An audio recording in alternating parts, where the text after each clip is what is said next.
Initially, when I encountered the violence in Islam, I said, well, this can't be the true Islam. And I, for years, would push back, arguing, no, this hadith here is unreliable. For example, Muhammad says in Sahih Muslim that he has come to expel the Jews and Christians from the Arabian Peninsula and will not leave any but Muslims. That doesn't sound like the Muhammad I knew, so I said, well, that can't be a reliable tradition. And then another tradition from Sahih Bukhari, which says, I have been ordered to fight people until they testify that there is no God but Allah, and only then will their lives and their property be saved from me. And this is from the most reliable collection of hadith, Sahih Bukhari. And so I said, no, that can't be reliable either. And as you continue, you find Muhammad beheading multiple hundreds of men at the same time.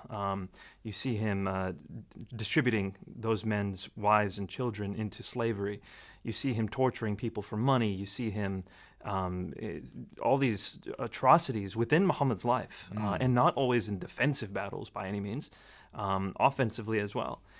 And so, after trying to dismiss many of these traditions, I said, well, let me piece together what's going on here, because if I dismiss all of these violent traditions, then I am basically dismissing the foundations of Islam. This is where I get my picture of Muhammad from. So looking just at the sources, what is the story? How do I reconstruct what Muhammad's life is like? And what you find when you do that, because there certainly are peaceful passages in the Quran, we can't ignore that. Like chapter 2, verse 256 of the Quran, which says there is no compulsion in religion. And those are often the ones that are quoted in those response are often to, the ones, to people. Chapter 109, which says, those of you who disbelieve, believe whatever you want and let us believe what we want. Fairly peaceful.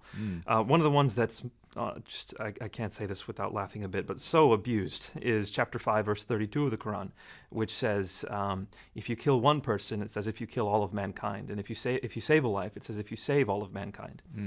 When you start understanding the context, though, you realize that this is not the ultimate message of Islam. For example, that one verse, chapter 5, verse 32 of the Quran, says, the first part of that verse is, it was told to the Jews, if you kill one person, it's as if you kill all mankind. If you save a life, as if you save all mankind. And we do. We find that in Tractate Sanhedrin of the Babylonian Talmud. I see. It's not in the Quran. It's not a teaching for Muslims. The next verse is the teaching for Muslims, which says, if anyone creates mischief in the land or strives against Allah or His messenger, crucify him or kill him. Right, a very cut off different his hands. message. Exactly. Okay. So you start getting the context. And what you find is, in the first 13 years of Muhammad's prophetic career, he lives a peaceful life. He has about 100 followers by the end of that time, not that many. Certainly doesn't have a fighting force. Most of these people are of humble means. And he doesn't fight during that time. But then he's given rule over a city. An entire city gives him the right to be arbiter.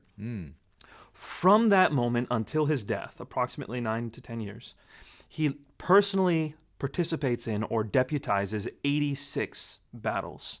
Right. So that's an average of 9+ battles a year, and they culminate in intensity until the moment he dies.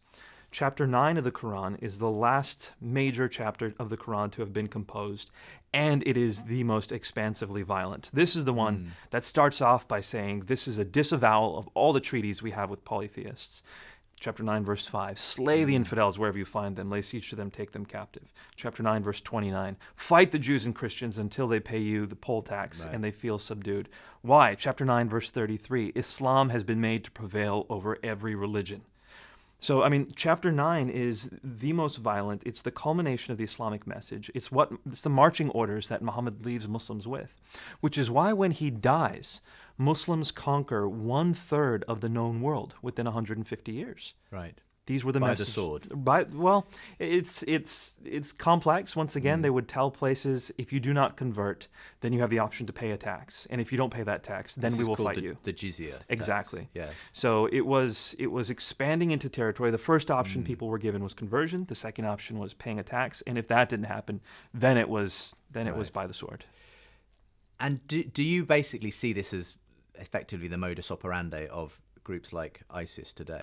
Well, this has been the classical understanding of Islam up until the fall of the Ottoman Empire. No Muslim really ever had qualms with it. It's what it was, and this is the means through which Allah had given Muslims dominance around the world. And it wasn't until Muslims had to as a culture, flip the script and start playing the defensive, the victim card, which they hadn't done before. So, for example, the Crusades. Many Muslims will point to the Crusades now and say, this is another example of Christian sort of superiority complex and trying to keep us down and oppressing us. The Crusades were never even discussed in Islamic literature. There was no Muslim or Arabic word for Crusades until Christians came up with one in the Right. 19th century. Okay. It just wasn't a part of the Islamic mentality until the Ottoman Empire fell, the Islamic world started losing its power, and then these discussions started happening. And that's why you don't hear the phrase, Islam is a religion of peace, until the 20th century. That simply wasn't a phrase. It was before never then. said. It was never Yeah. thought. That wasn't the way Muslims had thought up until that time.